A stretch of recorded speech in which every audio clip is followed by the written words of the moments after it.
टक्कर का सोमवार एडिशन।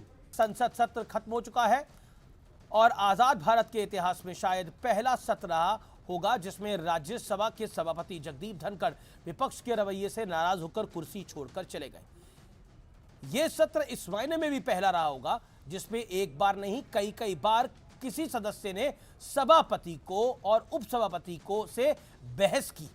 इस कड़ी में सबसे प्रमुख नाम है श्रीमती जया अमिताभ बच्चन का आता है।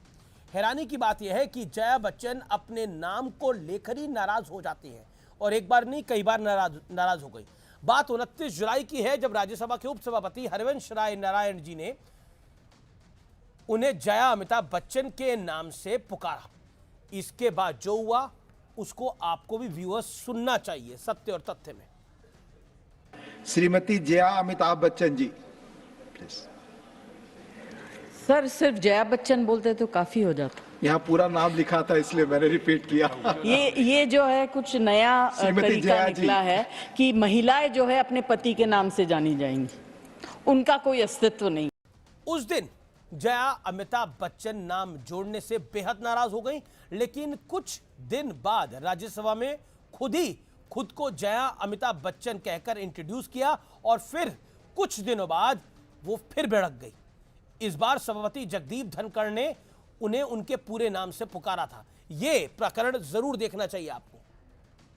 Honorable members, Jaya Amitabh Bachchan is the last speaker on this point. Please, ma'am.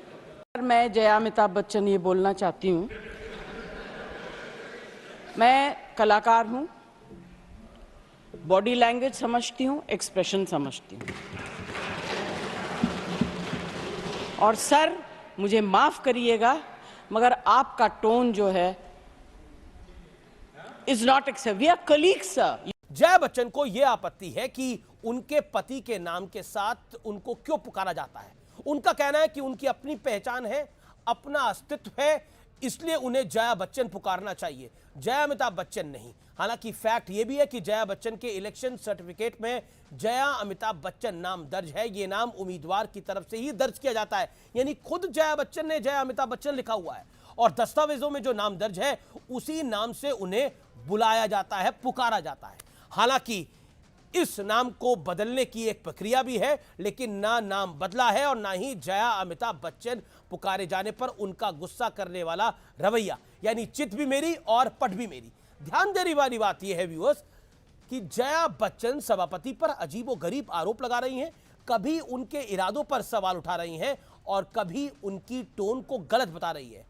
क्या जया बच्चन संसद में भी अपने सेलिब्रिटी स्टेटस से बाहर नहीं निकल पा रही हैं? सभापति जगदीप धनखड़ ने भी जया बच्चन से यह सवाल पूछा था। हालांकि अगर स्टेटस की बात हो तो उपराष्ट्रपति देश का दूसरा बड़ा नागरिक होता है, दूसरा बड़ा संवैधानिक पद भी होता है।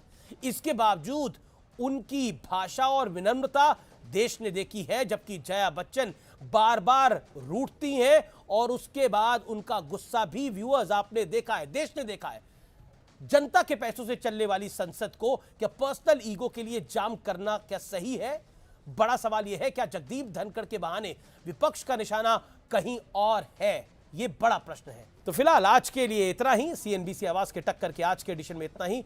आप देखते रहिए व्यूअर्स सीएनबीसी आवाज। नमस्कार, गुड नाइट।